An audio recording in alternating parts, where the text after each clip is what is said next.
राजपूत संस्कृत ज़बान का लफ्ज़ है जो दो अल्फाज राज और पूत से मिलकर बना है। राज के मानी राजा जबकि पूत के मानी बेटा के हैं। यूं राजपूत के मानी है राजाओं का बेटा। एक अंदाजे के मुताबिक दुनिया में 10.7 मिलियन लोग खुद को राजपूत करार देते हैं, जिनमें से 8.6 मिलियन हिंदू, 2.1 मिलियन मुसलमान और 50,000 सिख हैं। कहते हैं कि राजपूत जंग में कभी पीठ नहीं दिखाते, हमेशा या तो जंग जीत कर आते हैं या शहादत हासिल करके आते थे। राजपूतों के बारे में एक और कहानी भी कही जाती है कि जब वो एक बार किसी को वचन यानी वादा करते हैं तो अपनी जान देकर भी इसे पूरा करते हैं और कभी किसी को धोखा नहीं देते। राजपूत कौम में गोत की अहमियत बहुत ही ज़्यादा है। गोत संस्कृत ज़बान के लफ्ज़ गोत्रा से निकला है, जिसके मानी सब कास्ट या कबीला के हैं। अगर किसी राजपूत को अपनी गोत का इल्म ना हो तो इसका राजपूत होना मशकूक हो जाता है। आजकल के राजपूत नौजवानों की एक अच्छी खासी तादाद को अपनी गोत या सब कास्ट का इल्म ही नहीं। अक्सर देखने में आया है कि जब किसी राजपूत नौजवान से इसकी गोत का पूछा जाए तो इन्हें मालूम ही नहीं होता। अक्सर राजपूत अपने आप को राणा राजपूत, राव राजपूत, राजा राजपूत या रांगड़ राजपूत कह देते हैं। राणा, राव, राजा कोई गोत नहीं है, बल्कि ये सब टाइटल्स हैं। और रांगड़ वो राजपूत हैं जो या तो रांगड़ी ज़बान बोलते हैं या जिनके बाप दादा का तअल्लुक हरियाणा से था। राजपूत आज भी अपनी बहादुरी की वजह से याद किए जाते हैं। शुजात और दिलावरी में हिंद की अक़वाम में कोई इन जैसा पैदा नहीं हुआ। राजपूत अपनी ज़बान के पक्के, तैगज़नी के माहर और आला किस्म के शाहसवार थे। अपनी आल बचाने के लिए जान की बाजी लगा देते थे। राजपूतों ने अपनी खूबियों की बदौलत काफ़ी अरसा 7वीं से 12वीं सदी ईस्वी तक बरे-सगीर में हुकूमत की। राजपूत न सिर्फ मैदान जंग में जौहर दिखाते थे बल्कि उम्दा इंसान और आला मेज़बान भी थे। मेहमान नवाज और सखावत का जज्बा इनमें मौजूद था। राजपूत आर्ट और अदब और मौसीकी के दिलदादा थे। इसी वजह से मसवरी का एक स्कूल वजूद में आया। हर राजा के दरबार में एक नगमा सराज जरूर होता था जो खानदानी अजमत के गीत मरतब करता था। इनकी माशरती ज़िंदगी अच्छी होती थी, अगरचे इनमें बचपन में शादी का रवाज था, लेकिन आला खानदान की लड़कियां जब जवान होती थीं तो अपनी पसंद की शादी करती थीं। राजपूत औरतें अपनी पाक दामनी और इस्मत पर जाबजा तौर पर नाज कर सकती थीं। सती और जौहर की रस्म इस जज्बे की तर्जमानी करती थी। जब किसी औरत का शौहर मर जाता तो वो अपने शौहर के साथ आग में जल जाना पसंद करती थी।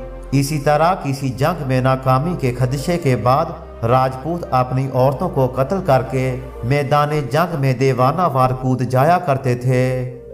एक अजीब रस्म शादी की थी।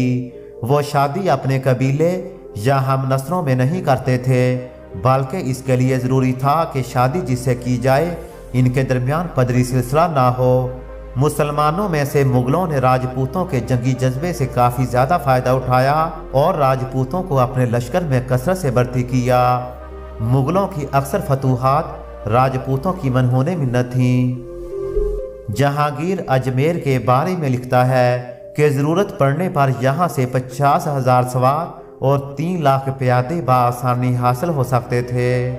राजपूतों का सबसे बड़ा देवता सूरज था। वो इसकी परस्तश करते और इसी को राज़ी रखने की कोशिश करते थे और इसी के नाम पर अशोमीद यानी घोड़े की कुर्बानी करते थे और इसी के नाम पर लड़ते थे और जान भी देते थे। वो इसे सूर्या कहकर पुकारते थे। पंजाब में जाटों और राजपूतों की तकसीम और हकीकत उलझी और मशकूक है। अमूमन बड़े कबीले राजपूत और इनकी शाखें जाट कहलाती हैं। ये लोग बाबा गंज शकर के हाथों मुसलमान हुए। इनमें से अक्सर खुद को राजा किरण की औलाद बताते हैं, मगर माजी में पंजाब में राजपूतों का तज़किरा नहीं मिलता। राजपूतों का इस्लाम कबूल करना अमूमन कादरिया और चिश्तिया सूफी बुजुर्गों के हाथ हुआ था। राजपूतों का दौर 7वीं सदी ईस्वी से लेकर 12वीं सदी ईस्वी तक का था। ये वो दौर है जब मुसलमान मौजूदा पाकिस्तान की सरजमीन पर हुकूमत कर रहे थे। 7वीं सदी ईस्वी से किसी मुसलमान मुवर्रिख ने यहाँ आबाद राजपूत कबाइल का जिक्र नहीं किया। बाबर ने भी पंजाब के बहुत से कबाइल का जिक्र किया, मगर इसने कभी भी राजपूत कबीले का जिक्र नहीं किया।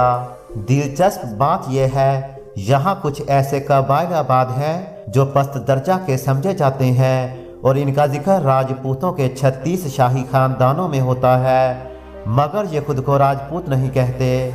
मसलन मली या जोया।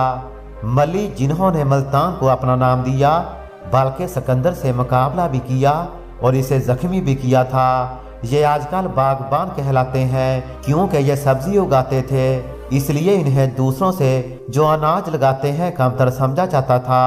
अलबत्ता एक बट्टी ऐसा राजपूता कबीला है जिसका कदीम ज़बाने में जिक्र मिलता था।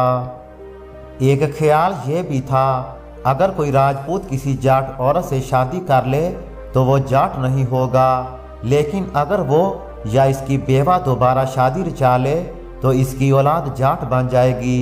एक राजपूत और जाट में सिर्फ बेवा की दूसरी शादी का फर्क था। बेवा की शादी हर दौर में रही है, लेकिन राजपूतों को बरहमरों के गलत, गैर अखलाकी और गैर मुनसिफाना नजरियात के तहत इस बारे में सुनना भी गवारा न था। अबसन का कहना है कि पंजाब के बड़े कबीले राजपूत कहलाते हैं, जबकि इनकी शाखें खुद को जाट कहलाती हैं। हर राजपूत खानदान हुक्मरान नहीं रहा। राजपूतों के 84 खानदान ऐसे हैं जिन्होंने अब तजारत का पेशा अपनाया है, उन्होंने कभी भी हुक्मरानी नहीं की। पंजाब में जट्टों और राजपूतों के दरमियान इम्तियाज करना इंतहाई मुश्किल है।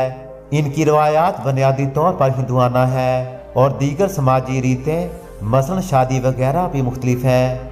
ये दोनों आपस में एक दूसरे से वाबस्ता हैं और इनमें अमली तौर पर फर्क करना मुमकिन ही नहीं। पंजाब में जट बहुत अहमियत का हामिल रहा है। इसने तादाद के मामले में राजपूतों को बहुत पीछे छोड़ दिया। सियासी तौर पर भी इसने पंजाब पर खालसा की सूरत में हुकूमत की है। हालांकि समाजी तौर पर जट की हैसियत में रोड, गोजर और आहिर हिस्सादार हैं। ये चारों मिलकर खाते पीते हैं और तम्बाकू नोशी करते हैं। यकीनन राजपूतों के मुकाबले में कहीं पस्त माना जाता है, क्योंकि वो अपनी बेवाओं की शादी कर देता है। इस इलाका के एक माहिए में वो अपने बेवा बेटी को कहता है, आ मेरी बेटी शादी कर, तेरा खामद मर गया तो क्या हुआ, और भी तो दुनिया में है। इसी तरह वो बेवा की शादी करने में सबसे आगे है। बलोचिस्तान और खैबर पख्तूनख्वा में राजपूतों को कोई नहीं जानता। वहाँ जट कबाइल के एक ऐसे ग्रोह के लिए इस्तेमाल होता है जो बलोच, बरोही या सैयद नहीं है। पंजाब में राजपूत की इस्तिलाह अमलन इन कबीलों के लिए इस्तेमाल होती है जिन्होंने सियासी बर्तरी हासिल कर ली। उम्मीद है दोस्तों आज की हमारी ये मालूमाती वीडियो आपको पसंद आई होगी। वीडियो अच्छी लगे तो इसे ज़्यादा से ज़्यादा लाइक और शेयर ज़रूर कीजिए। अब तक के लिए बिलाल अहमद को इजाज़त दीजिए। अल्लाह हाफिज़।